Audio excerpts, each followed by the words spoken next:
Shri Rahul Gandhi ji.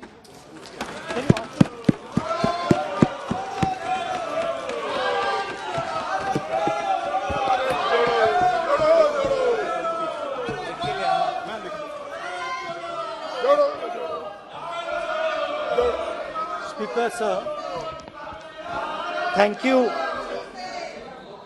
you for allowing me to speak on the President's address. It's an honor for me to be able to speak at this House today.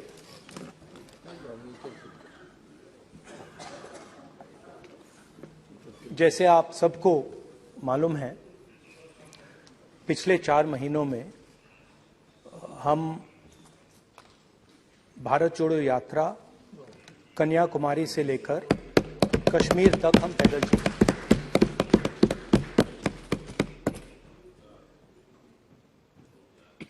3,600 kilometre तकरीबन। और इस यात्रा पे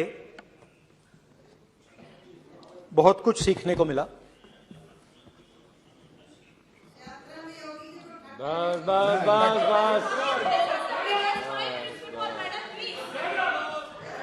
इस यात्रा में बहुत कुछ सीखने को मिला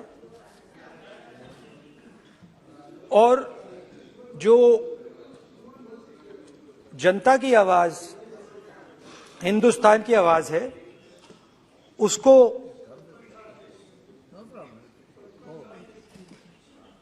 गहराई से सुनने का मौका मिला।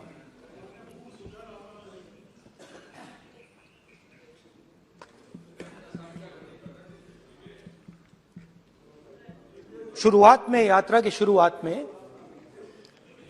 मैंने सोचा था कि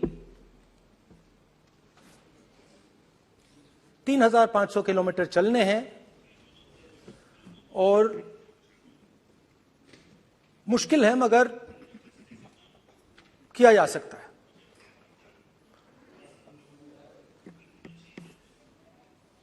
आप भी राजनेता हो, हम भी राजनेता हो हैं,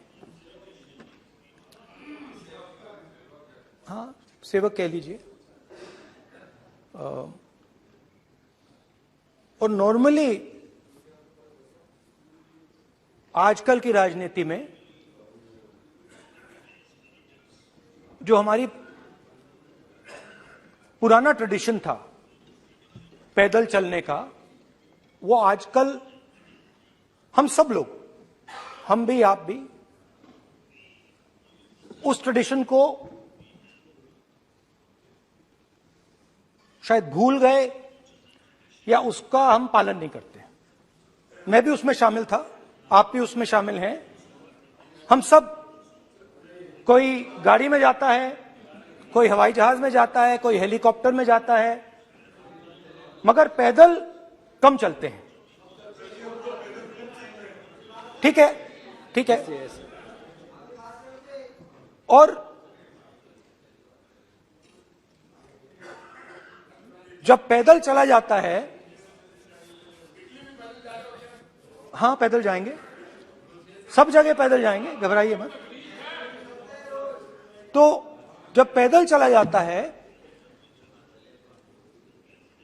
मैं 1 किलोमीटर की बात नहीं कर रहा हूं, 10 की नहीं कर रहा हूं, 25 की नहीं कर रहा हूं, मैं 2-3-400 किलोमीटर की बात कर रहा हूं। जब 2-3-400 किलोमीटर चला जाता है तो शरीर पे दबाव पड़ता है, दर्द होता है, मुश्किल आती है।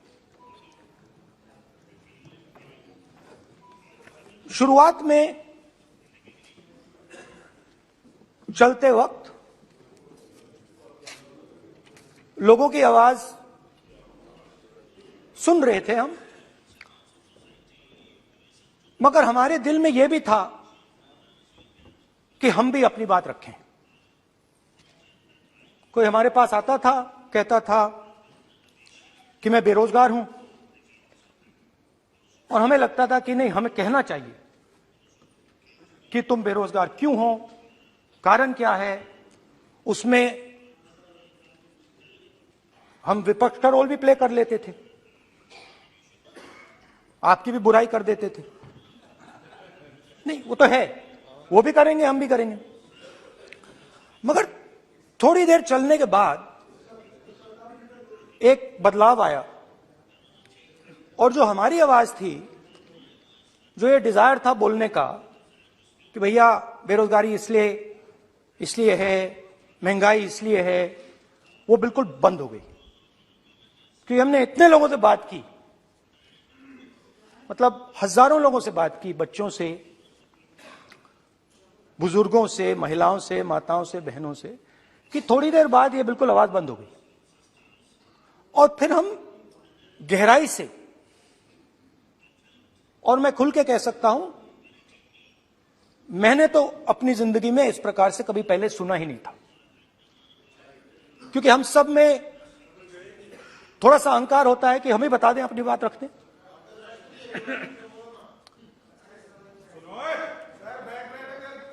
तो आस्ते आस्ते जब हम चले 500-600 किलोमीटर बाद, जनता की आवाज गहराई से सुनाई देने लगी और एक प्रकार से यात्रा, इंडिविजुअल्स नहीं, यात्रा हमसे बोलने लगी। नहीं, गहरी बात है, समझ नहीं आएगा। आप समझने की कोशिश करो। यात्रा हमसे बोलने लगी। 200 किलोमीटर आप चलने की कोशिश करिए, पता चल जाएगा। और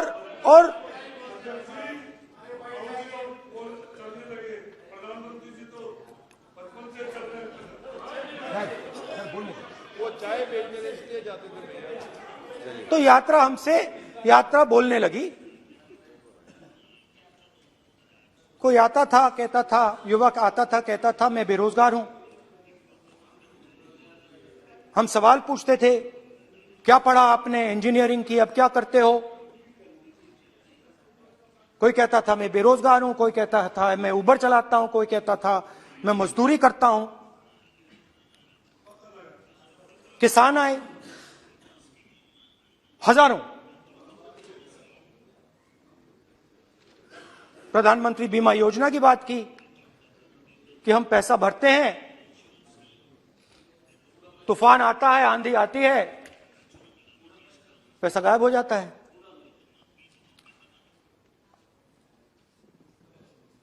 किसानों ने यह भी कहा कि हमारी जमीन छीन ली जाती है, हमें सही रेट नहीं मिलता। जमीन अधिग्रहण बिल जो था वो लागू नहीं होता। आदिवासियों ने कहा, वनवासियों ने नहीं, आदिवासियों ने, कि जो ट्राइबल बिल में हमें दिया जाता था वो आज छीना जा रहा है। तो बहुत सारी चीजें हमको सुनने को मिली, मगर मेन थ्रस्ट, अगर मैं कहूं, मेन थ्रस्ट बेरोजगारी, महंगाई और किसान। उसमें एमएसपी थी, उसमें बीज की समस्या थी, किसान बिल की समस्या थी। अच्छा, अग्निवीर की भी बात की लोगों ने। आपने अभी बोला कि अग्निवीर देश को फायदा पहुंचाएगा। मगर हिंदुस्तान का युवा जो 4 बजे दौड़ता है, आर्मी में भर्ती होने के लिए दौड़ता है, वो आपकी बात से सहमत नहीं है। उनने हमसे कहा कि पहले हमें 15 साल की सर्विस मिलती थी, पेंशन मिलती थी, अब 4 साल के बाद हमें निकाल दिया जाएगा, कुछ नहीं मिलेगा, पेंशन नहीं मिलेगी। सीनियर ऑफिसर्स ने कहा कि हमें तो लगता है कि ये जो अग्निवीर योजना है ये आर्मी के अंदर से नहीं आई, ये कहीं और से आई है, ये आरएसएस से आई है, होम मिनिस्ट्री से आई है। ये सीनियर आर्मी के लोगों ने कहा है, मैं नहीं कह रहा हूं, कि हमें लगता है कि ये आर्मी के ऊपर ये योजना थोपी गई है और ये आर्मी को कमजोर करेगी। आर्मी के जनरल्स ने हमें कहा, जो रिटायर्ड हैं, उन्होंने हमें कहा, राहुल जी, हजारों लोगों को हम हथियार की ट्रेनिंग दे रहे हैं और फिर थोड़ी देर बाद उनको समाज में डाल रहे हैं। बेरोजगारी है, समाज में हिंसा बढ़ेगी।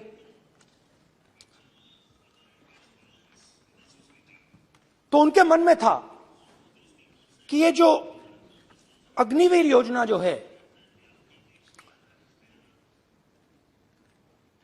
ये आर्मी के अंदर से नहीं आई है। और मुझे नाम भी बताया कि अजीत डोभाल जी ने ये योजना आर्मी पे थोपी है। क्यों नहीं ले सकते? क्यों नहीं ले सकते? बिल्कुल ले सकते हैं, पार्लियामेंट में थोड़ी है वो। क्यों नहीं ले क्यों नहीं ले सकते? क्या बात कर रहे हैं? सर ये तर्क है, बाद में अडानी के लिए भी यही बोलने वाले हैं, फिर ये तर्क है इनका।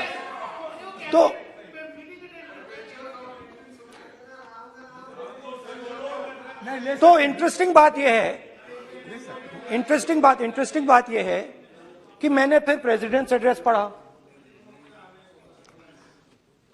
देश के सब युवा अग्निवीर अग्निवीर अग्निवीर अग्निवीर बोल रहे हैं, कह रहे हैं कि ये आर्मी के ऊपर थोपा गया है, हमें नहीं चाहिए। आर्मी के लोग कह रहे हैं हमें नहीं चाहिए। जैसे मैंने कहा, आर्मी को लगता है कि होम मिनिस्ट्री ने इनके ऊपर थोपा है, आरएसएस ने ये उनके ऊपर थोपा है। तो ये आवाजें आ रही हैं।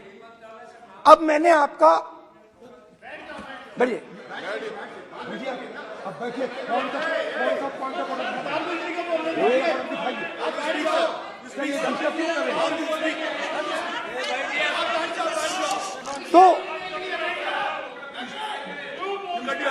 तो एक फर्क, ये थोड़ा पानी ले आओगे? मैंने पानी, तो मुझे एक फर्क दिखा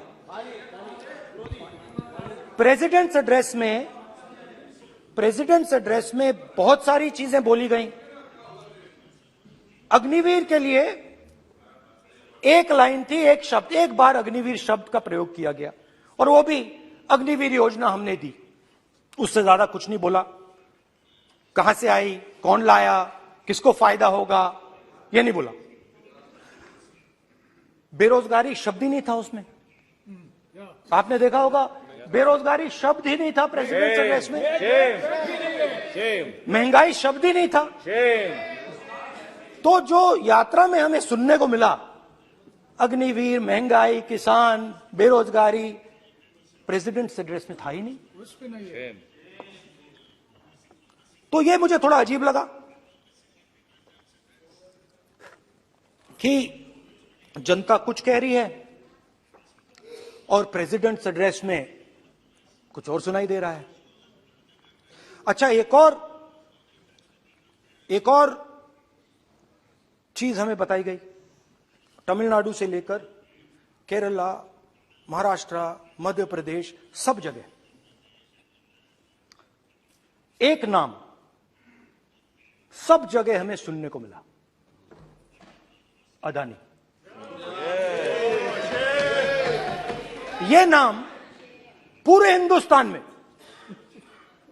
केरल में, तमिलनाडु में, महाराष्ट्र, कर्नाटका, हिमाचल, कश्मीर, सब जगह अदानी अदानी अदानी अदानी अदानी।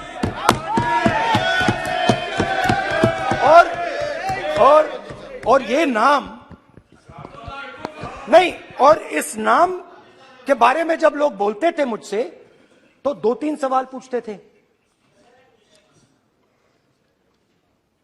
ये पूछते थे कि ये जो अदानी जी हैं, ये किसी भी बिजनेस में घुस जाता है, ये सफलता प्राप्त कर जाता है, ये कभी फेल नहीं होता।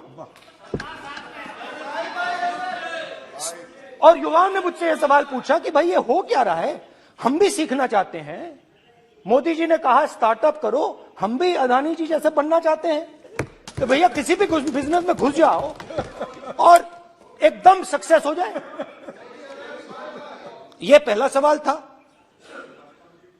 दूसरा सवाल था कि ये अदानी जी हैं, ये किसी भी बिजनेस में घुस जाते हैं। पहले ये 1-2 बिजनेस करते थे, अब ये 8-10 सेक्टर्स में काम करते हैं। Airports, data centres, cement, solar energy, wind energy, aerospace and defence, consumer finance, renewables, media. तो उन्होंने मुझसे पूछा कि राहुल जी, हाँ वेट करो, वेट। हाँ, धन्यवाद धन्यवाद। पोर्ट्स की बात भी थी, पोर्ट्स की बात भी थी। ये भी सवाल पूछा, ये भी पूछा कि भैया एक बात बताइए, राहुल जी बताइए हमें कि अदानी जी का जो नेटवर्थ है वो 3 साल के अंदर, नहीं सॉरी 2014 से लेकर 2022 तक ये $8 बिलियन से $140 बिलियन कैसे हो गया? कैसे हुआ? मोदी कैसे? मोदी है तो मुमकिन ये 2014 में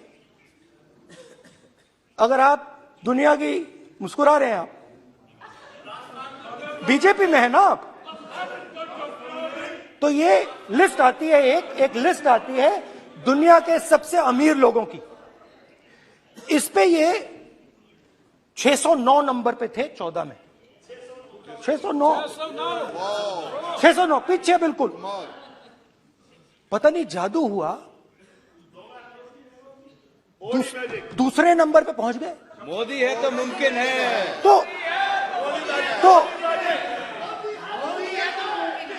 तो मुझसे पूछा यार, बहुत सारे लोगों ने पूछा कि भैया राहुल जी बताइए,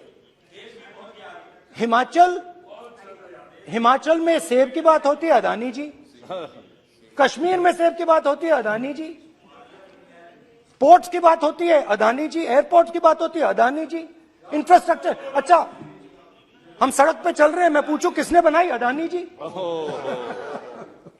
तो लोगों ने यह भी पूछा कि राहुल जी ये जो अदानी जी जो हैं, इनकी सफलता कैसे हुई? ये इतने बिजनेसेस में कैसे घुस गए? इतनी सफलता कैसे प्राप्त हुई? और सबसे जरूरी सवाल, इनका हिंदुस्तान के प्रधानमंत्री के साथ क्या रिश्ता है और कैसा रिश्ता है? देश जानना चाहता है, तो देश जानना चाहता है। ये देखिए रिश्ता, ये देख लीजिए। प्लीज पोस्टर, माननीय सदस्य, पब्लिक में सर, माननीय सदस्य पोस्टर लीजिए। प्लीज, पोस्टर नहीं, पोस्टर नहीं है सर। देखिए आप बैठिए, एक मिनट बैठिए।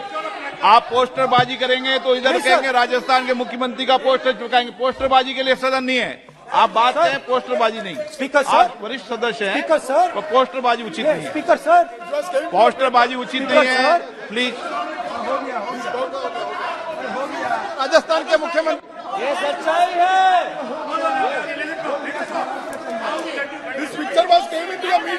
चलिए पोस्टर नहीं, प्लीज। वो लिख दे दो मुझे। हाँ, आ गया।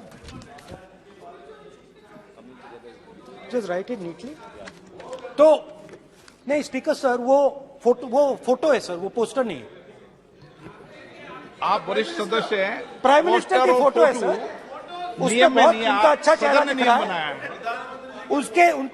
उनके वहां पे, उनके पीछे अदानी का लोगो है, अदानी जी के हवाई जहाज में घुस रहे हैं।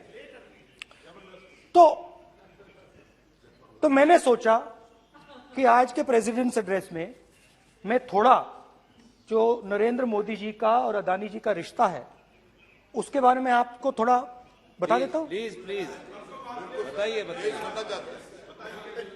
तो वो आप बता देना।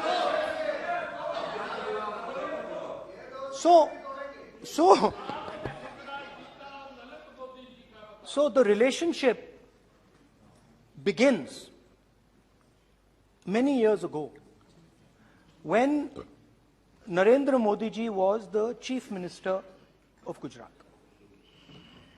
And when most of India's business was asking questions of the Prime Minister, was against the Prime Minister, one man stood shoulder to shoulder with the Prime Minister. didn't back down. That's commendable. It's not a joke. He was loyal to the Prime Minister. And what did he do? He helped Mr. Modi construct the idea of resurgent Gujarat. Right? The idea that you bring these businessmen together, and you call it resurgent Gujarat, vibrant Gujarat, they're both. And he was the backbone in setting up that group of people.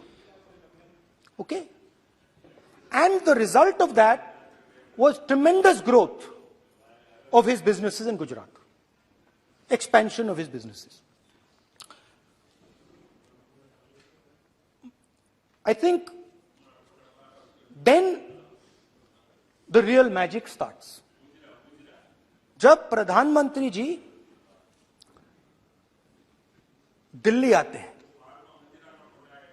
और 2014 में असली जादू शुरू होता है।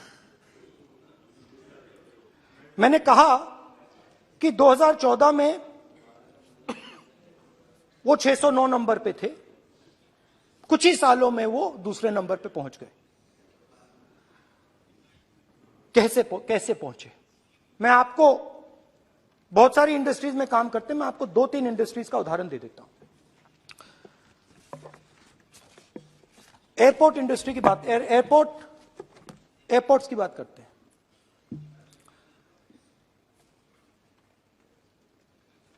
कुछ साल पहले सरकार ने हिंदुस्तान के एयरपोर्ट्स को डेवलप करने के लिए दिया। नियम था, there was a rule that anybody who does not have prior experience in airports cannot be involved in development of these airports. नहीं, गलत नहीं बोल रहा हूं।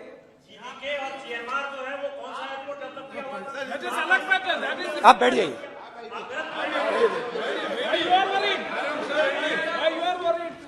अडानी के डिफेंस में आ गए सर। देखिए, अरे माननीय सदस्य प्लीज मेरी बात सुनो। तो 1 मिनट मेरी बात सुनो। ये एक मिनट बात सुनेंगे। ये संसद है, अपन किस दिशा पर चर्चा कर रहे हैं ये देश देख रहा है। हमें राष्ट्रपति अभिभाषण पर चर्चा करें तो उचित रहे, बाकी आपकी इच्छा है, स्वतंत्र अभिव्यक्ति है।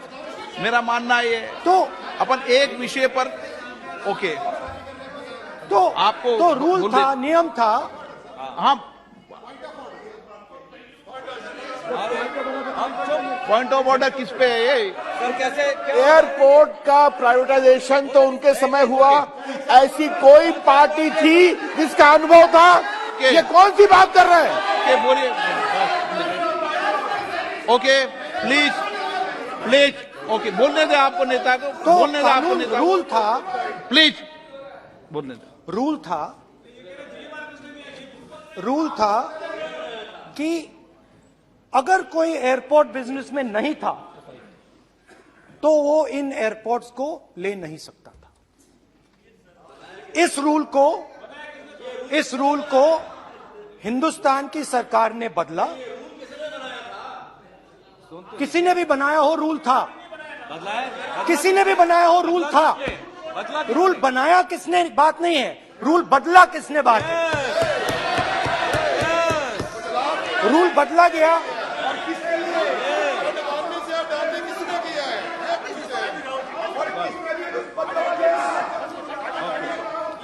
रूल बदला गया।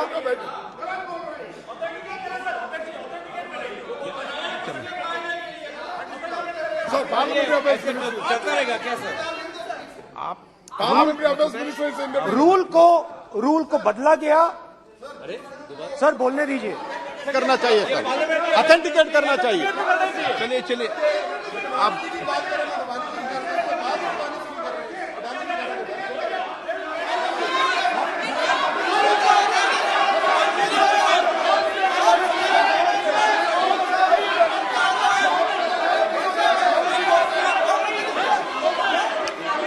बदला गया सर, स्पीकर सर।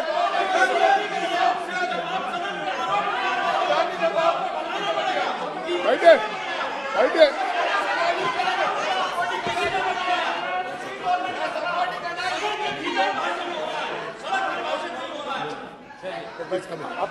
तो ये रूल बदला गया। उस समय मीडिया में इसके बारे में चर्चा हुई थी।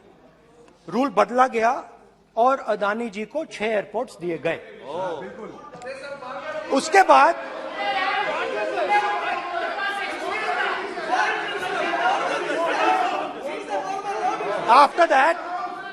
after that India's most strategic profitable airport, Mumbai Airport,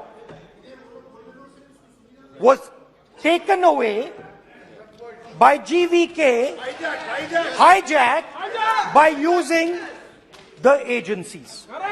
The agencies को CBI, ED का प्रयोग कर GVK पर दबाव डालकर हिंदुस्तान की सरकार ने उस एयरपोर्ट को अदानी जी के हाथों में कर दिया। रिजल्ट क्या आया? रिजल्ट आया कि एयरपोर्ट्स में आज अदानी जी 24% हिंदुस्तान की एयर ट्रैफिक को अपने एयरपोर्ट से निकालते हैं और 31% एयर फ्रेट उनके एयरपोर्ट्स में से निकलता है। अब यह काम हिंदुस्तान की सरकार और हिंदुस्तान के प्रधानमंत्री जी ने फैसिलिटेट किया। तो बताइए, बोलिए वित्त मंत्री, विधि मंत्री। ये जो सर ये हाउस में सर ये बोल रहे, तुम तो ज्ञान बांट रहे हो, बैठ जाओ। सर ये यहाँ बहुत गंभीर मिनिस्टर हैं ये देश ये राष्ट्रपति का उद्बोधन को लेकर एक गंभीर चर्चा हो रही है। जो भी मेंबर कुछ भी बात करे विद फुल रिस्पॉन्सिबिलिटी ऑथेंटिकेट करें। और ये वाइल्ड एलिगेशन अपना एक सोच के आया है, बिना तर्क के ऐसे वाइल्ड एलिगेशन लगा रहे, ये कोई मतलब नहीं है सर। ये ऐसे नहीं बोल सकते और वो सर तर्क रखना पड़ेगा। अगर एलिगेशन लगा रहे हैं तो आपको पूरा डॉक्यूमेंट प्रूफ के साथ आपको रखना पड़ेगा। दे देंगे आप ऐसे बातें नहीं दे कर सकते। देंगे और ये गंभीरता को समझिए, ये डॉक्यूमेंट्री प्रूफ दे देंगे। अब आपने जो पिछले स्पीकर थे उन्होंने फॉरेन पॉलिसी की बात की, हम भी फॉरेन पॉलिसी की बात करते हैं। चलिए डिफेंस से शुरू करते हैं। बहुत ऑप्शंस है, आप बताइए कहां से शुरू करें। बिजली, डिफेंस, कोयला, बहुत ऑप्शंस है। Defence, let us start with defence. अब डिफेंस में अदानी जी का कोई एक्सपीरियंस नहीं था, जीरो एक्सपीरियंस। कल मैंने प्रधानमंत्री को HAL में देखा। प्रधानमंत्री जी ने कहा कि गलत आरोप लगाया, मगर रियलिटी तो यह है कि HAL का जो कॉन्ट्रैक्ट था 126 हवाई जहाजों का, वो अनिल अंबानी को चला गया और अनिल अंबानी बैंकरप्ट हो गया। वहां भी फैसिलिटेशन था। अब देखिए, और ये जो फ्यूचर एंटरप्रेन्योर्स हैं, जो बिजनेस स्कूल हैं, हार्वर्ड यूनिवर्सिटी जैसे स्कूल हैं, इनको इसका केस स्टडी, इसकी केस स्टडी बनानी चाहिए, शायद बने। How to use government power to build individual businesses, case study.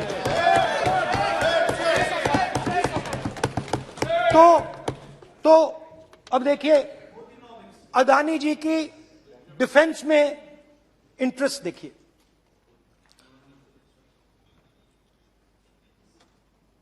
Elbit company के साथ हिंदुस्तान में अदानी जी ड्रोन्स बनाते हैं। ड्रोन्स को हिंदुस्तान की एयरफोर्स, आर्मी, नेवी के लिए रिफिट करते हैं। अदानी जी ने यह काम कभी नहीं किया है पहले। HAL ये काम करती है। हिंदुस्तान में और भी कंपनीज हैं जो ये काम करती हैं, मगर प्रधानमंत्री जी इजरायल जाते हैं और उसके एकदम बाद अदानी जी को ये कॉन्ट्रैक्ट मिल जाता है, मगर एक नहीं मिलता। ये मत सोचिए कि ये सिर्फ एक कंपनी की बात हो रही है, ये इंडस्ट्रीज की बात होती है यहां पे। जैसे मैंने आपको दिखाया, एयरपोर्ट का पूरा सिस्टम उठा के ले गए, 30% मार्केट शेयर एयरपोर्ट में ले गए, वैसे ही डिफेंस में करा। तो 4 डिफेंस की इनके पास कंपनीज हैं, यह काम इन्होंने कभी नहीं किया। स्मॉल आर्म्स, जिसमें टवॉर है जो हमारी स्पेशल फोर्सेस यूज करती है, आर्मी यूज करती है, जिसमें गलील स्नाइपर राइफल है, ये सब अदानी जी बनाते हैं। सीधा स्ट्रेट इजरायल में प्राइम मिनिस्टर जाते हैं, प्राइम मिनिस्टर के साथ वहां पे मतलब बीच में पैदल चलते हैं और फिर जादू से पीछे से इंडिया का फर्स्ट कॉम्प्रिहेंसिव MRO मिल जाता है मेंटेनेंस के लिए, जहाजों के मेंटेनेंस के लिए। स्मॉल आर्म्स का बिजनेस मिल जाता है, इजरायली जो ड्रोन्स हैं उसका बिजनेस मिल जाता है। मतलब जो हिंदुस्तान और इजरायल का डिफेंस का रिश्ता है वो पूरा का पूरा अदानी जी के हाथ में चला जाता है, खत्म कहानी। हाँ, उसमें पेगासस भी है, तो पता नहीं वहां से क्या मतलब पेगासस कैसे आया, क्या हुआ, किसने दिया। अच्छा, एक और बड़ी इंटरेस्टिंग चीज है, एक कंपनी है अल्फा डिफेंस, जो डिफेंस इलेक्ट्रॉनिक्स का काम करती है, एवियोनिक्स का काम करती है, और बहुत स्ट्रेटेजिक कंपनी है। वो भी अदानी जी के हवाले कर दी गई, अदानी जी ने एक्वायर कर लिया। तो आपने देखा कि एयरपोर्ट्स का बिजनेस 30% मार्केट शेयर, हिंदुस्तान और इजरायल का जो वेपन्स का बिजनेस है 90% उठा के ले गए। एक विजिट फॉरेन पॉलिसी, ये है फॉरेन पॉलिसी। चलिए, अब मैंने आपको इजरायल की बात बताई, ऑस्ट्रेलिया चलते हैं। कोयला ऑस्ट्रेलिया चलिए। ऑस्ट्रेलिया में अदानी जी जाके, नहीं क्यों, आप तो डिबेट करना चाहते थे, आप भी तो डिबेट करना चाहते थे। आपने बोला था कोई भी विषय पे डिबेट हो, तो हो गया अब डिबेट। अब क्यों डर रहे हो डिबेट से, अब क्यों डर रहे हो डिबेट से, क्यों डर रहे हो? जब हमने जेपीसी की मांग की, आपने बोला सदन में उठाओ, अब क्यों डर रहे हो, अब क्यों डर रहे हो, अब क्यों डर रहे हो? आप चर्चा से क्यों डर रहे हो, चर्चा से डर रहे हो आप।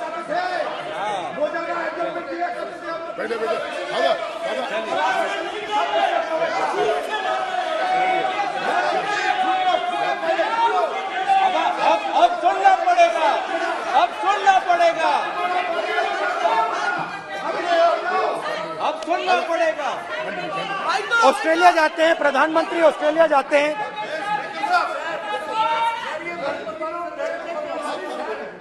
प्रधानमंत्री ऑस्ट्रेलिया जाते हैं,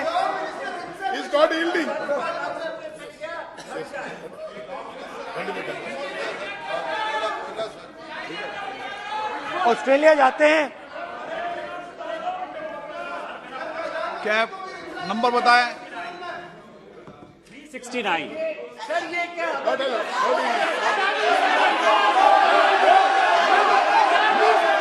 369 सर, ये कहता है सर, एक पेपर और document to be laid on the table shall be duly authenticated by the member presenting. देखिए पूरा सरकार, इन्होंने सर, मैं इनको चैलेंज करता हूं कि GMR और GBK उसको कब एयरपोर्ट का जो है संचालन का अधिकार था और कौन सा रूल है वो कोट करे सर। इस रोल के आधार पर ये इनको मैं चैलेंज करता हूं, पूरी कांग्रेस पार्टी को चैलेंज करता हूं कि GMR और GBK को कौन सा एयरपोर्ट चलाने का लाइसेंस जब दिया तो उनको उसका नॉलेज था। मैं चैलेंज करता हूं पूरी कांग्रेस पार्टी को।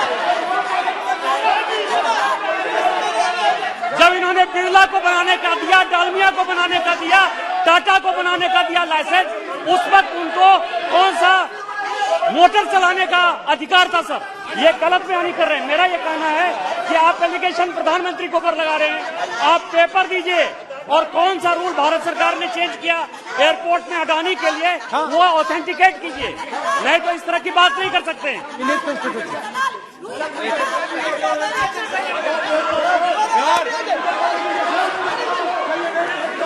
करना पड़ेगा, ऑथेंटिकेट करना पड़ेगा। राहुल गांधी जी, आपको ऑथेंटिकेट करना पड़ेगा। आप ऐसा नहीं बोल सकते हवा में, आप हवा में बोल रहे हो और प्रधानमंत्री जी पे आरोप लगा रहे हो। आपको ऑथेंटिकेट करना ही पड़ेगा।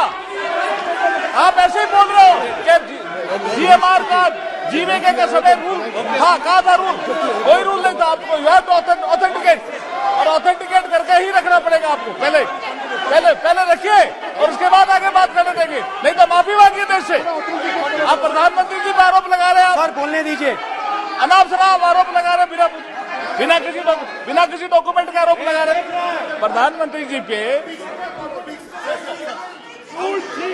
रूल 353 सर, रूल 353 किया है sir, no allegation of defamatory और incriminatory nature shall be made unless you have given notice. छोड़िए, वो तो प्रधानमंत्री के खिलाफ एलिगेशन लगा रहे हैं बिना नोटिस दिए, बिना कोई डॉक्यूमेंट दिए। सर, ये रिकॉर्ड पर नहीं आना चाहिए सर, ये बिल्कुल रूल का उल्लंघन है। और क्या क्या बातें वो कह रहे हैं सर, मैं उसको रिपीट नहीं करना। Reckless allegation, baseless allegation in violation of rules, sir ये स्वीकार नहीं होना चाहिए।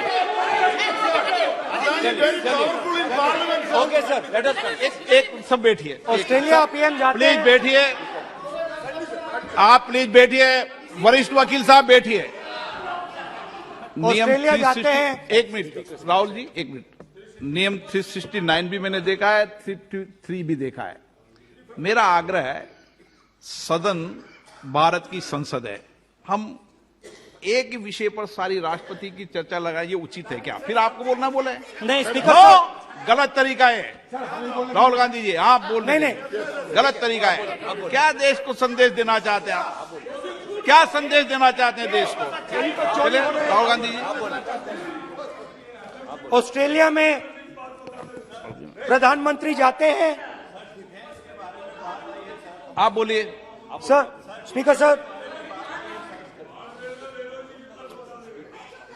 प्रधानमंत्री जी ऑस्ट्रेलिया जाते हैं और जादू से State Bank of India $1 billion loan Adani ji को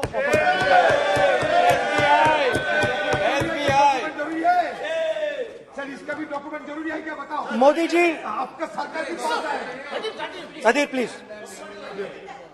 उसके बाद मैं उदाहरण दे रहा हूं, पूरी दुनिया में मोदी जी जाते हैं, घूमते हैं, तो मैं बता देता हूं क्या होता है वहां पे। बांग्लादेश में गए, हाँ काम पे ही जा रहे हैं, वही तो बोल रहा हूं, काम पे जा रहे हैं। बांग्लादेश जाते हैं, मोदी जी की पहली ट्रिप होती है बांग्लादेश में। वहां पे बांग्लादेश को इलेक्ट्रिसिटी बेचने का डिसीजन लिया जाता है। कुछ ही दिन बाद बांग्लादेश पावर डेवलपमेंट बोर्ड 25 साल का कॉन्ट्रैक्ट अदानी जी के साथ साइन कर देता है। 1500 मेगावाट इलेक्ट्रिसिटी का कॉन्ट्रैक्ट अदानी जी। चलिए वहां से श्रीलंका चलते हैं।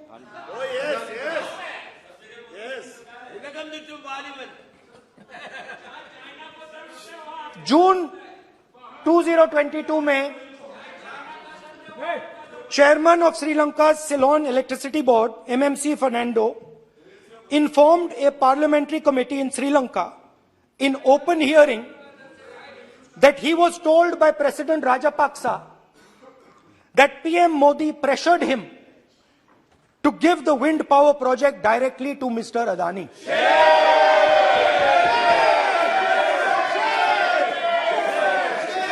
मतलब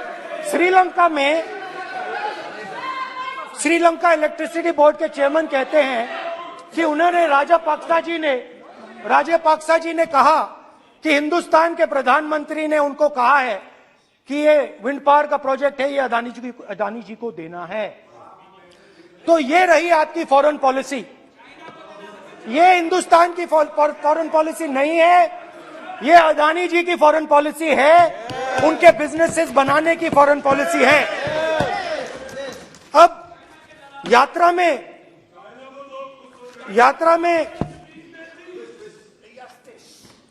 में मुझसे 2-3 और सवाल पूछे गए।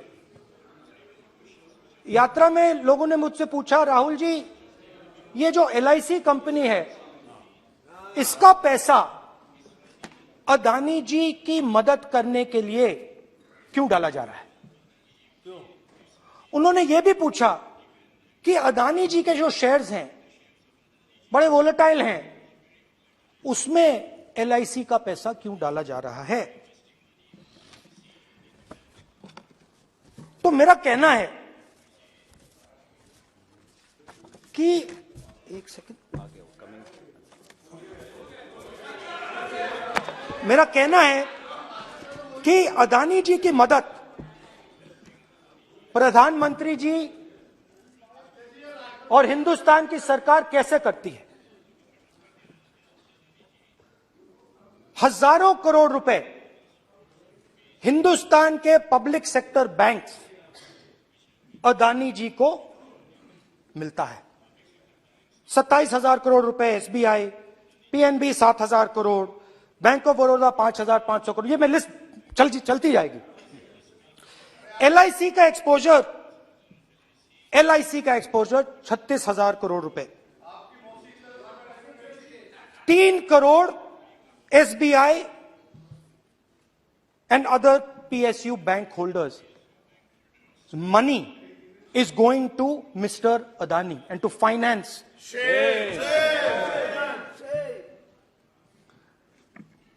Now, of course, there is another question. तो मदद कैसे हो रही है? हिंदुस्तान के पब्लिक सेक्टर बैंक्स का पैसा, LIC का पैसा नरेंद्र मोदी जी, अदानी जी को दिया जा रहा है। अगर कोई सामने खड़ा हो जाता है, जैसे जीवी के लोग खड़े हुए, ED, CBI एजेंसीज आ जाती हैं, उनको परे कर देती हैं। तेलंगाना में भी एक पोर्ट का उदाहरण था, आंध्रा, सॉरी। मगर मेन सवाल और सबसे इंटरेस्टिंग सवाल दूसरा है। कुछ दिन पहले ये हिंडनबर्ग रिपोर्ट आई, उसमें लिखा था कि अदानी जी की हिंदुस्तान के बाहर शेल कंपनीज हैं। ये जो शेल कंपनीज हैं, सबसे पहला सवाल है, ये हैं किसकी? ये किसकी है मॉरिशस में जो शेल कंपनीज हैं? और ये जो हजारों करोड़ रुपया ये शेल कंपनीज हिंदुस्तान में भेज रही हैं, ये किसका पैसा है? और क्या ये काम अदानी जी फ्री में कर रहे हैं? अब मैं ये सवाल क्यों पूछ रहा हूं? क्योंकि अदानी जी स्ट्रेटेजिक बिजनेसेस में काम करते हैं। अदानी जी हिंदुस्तान के पोर्ट्स को डोमिनेट करते हैं, अदानी जी हिंदुस्तान के एयरपोर्ट्स को डोमिनेट करते हैं, और जैसे मैंने कहा, अदानी जी हिंदुस्तान की डिफेंस इंडस्ट्री में बहुत जरूरी रोल प्ले करते हैं। तो मेरा पहला एक छोटा सा सवाल है कि जो शेल कंपनीज हैं, इनके बारे में हिंदुस्तान की सरकार ने कोई सवाल नहीं उठाया? ये कौन लोग हैं, ये किनकी कंपनीज हैं? ये स्ट्रेटेजिक मामला है, पोर्ट्स का मामला है, एयरपोर्ट्स का मामला है, डिफेंस का मामला है, और जो कंपनी इन स्ट्रेटेजिक एरियाज में काम कर रही है उनके बारे में आपको मालूम ही नहीं। ये नेशनल सिक्योरिटी का मुद्दा है, आपको मालूम ही नहीं कि ये शेल कंपनीज किसकी हैं, कितना पैसा आ रहा है, किसका पैसा आ रहा है। तो एक बहुत बड़ा सवाल है, ये पैसा किसका है, ये शेल कंपनीज किसकी हैं, और ये हिंदुस्तान की सरकार की जिम्मेदारी है ये पता लगाना ये किसकी शेल कंपनीज हैं और ये किसका पैसा अंदर आ रहा है। JPC, we want JPC. We want JPC.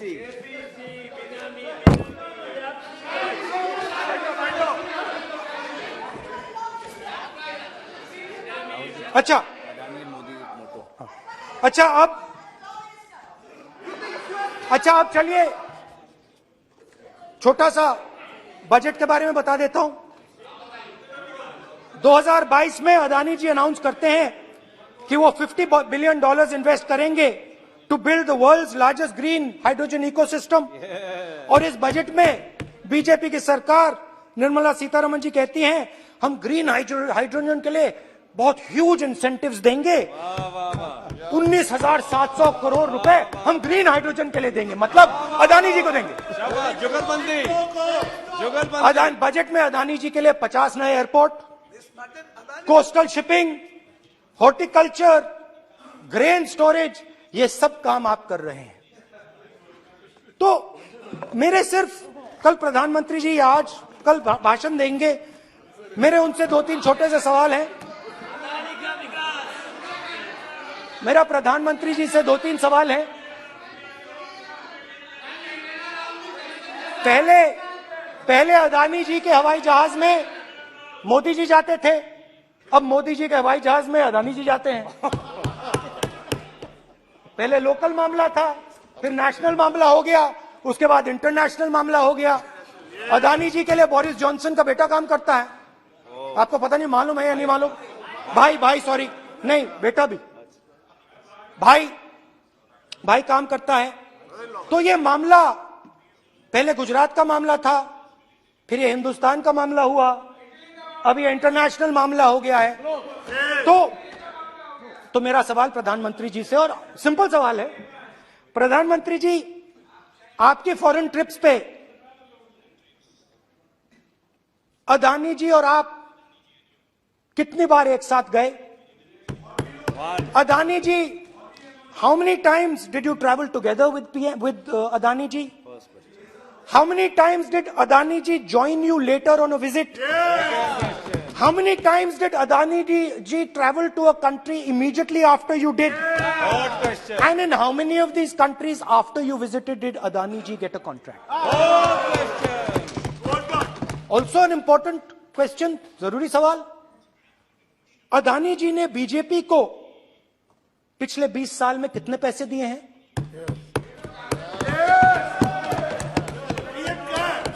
Electoral bonds में कितना पैसा दिया है?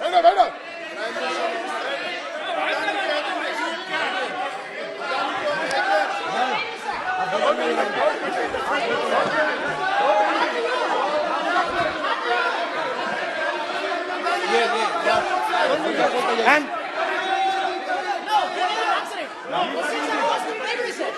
Question oppose to prime minister please. Sir खत्म करने दीजिए सर। कंक्लूडिंग। और बहुत सुंदर तरीके से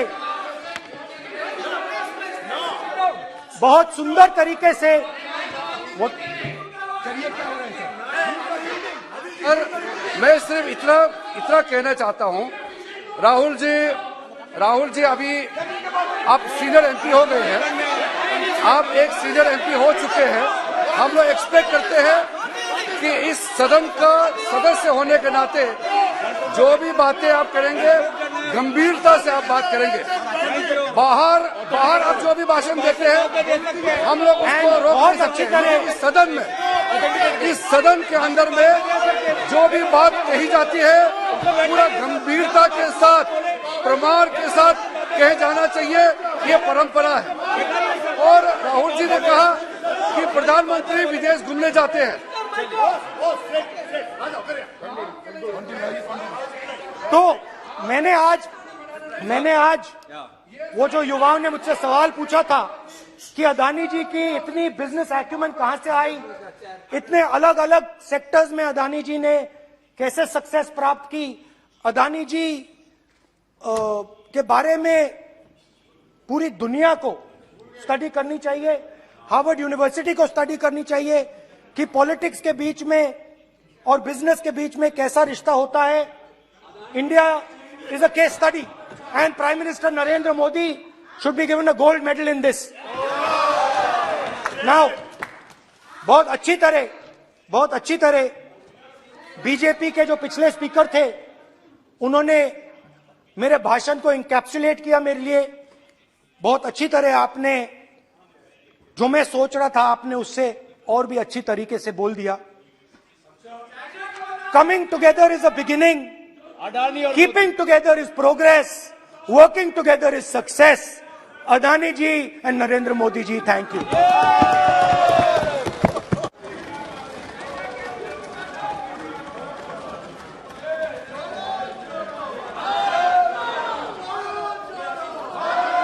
भारत जुड़ा हुआ है, चिंता मत करो। श्रीमती कनिमोजी,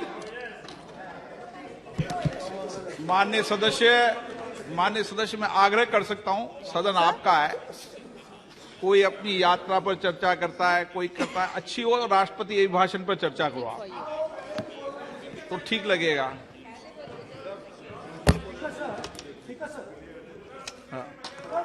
ये एक बात पे चर्चा नहीं हुई है, ये अलग अलग इंडस्ट्रीज पे, अलग अलग बिजनेसेस पे और इंटरनेशनल अफेयर्स पे डिस्कशन हुआ है। नहीं, एक मिनट प्लीज बैठिए। नहीं, प्लीज बैठिए। पर अपन को सदन के बाहर ये भी टिप्पणी नहीं करना चाहिए कि अध्यक्ष महोदय माइक बंद कर देते हैं या हमें नहीं दिखाते, ये भी टिप्पणी करना उचित नहीं है। क्योंकि सर अध्यक्ष जी बट रियलिटी है, आप माइक बंद कर देते हैं। आप एक मिनट प्लीज बैठे, प्लीज आप बैठिए, मैं बैठा हूं ना, प्लीज बैठिए। नहीं, मेरा है कहना, आप पूरे समय बोले, आज नहीं, आपका आप बोल लें फिर।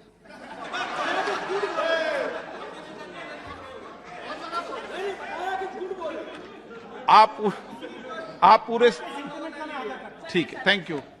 कनिमोजी जी।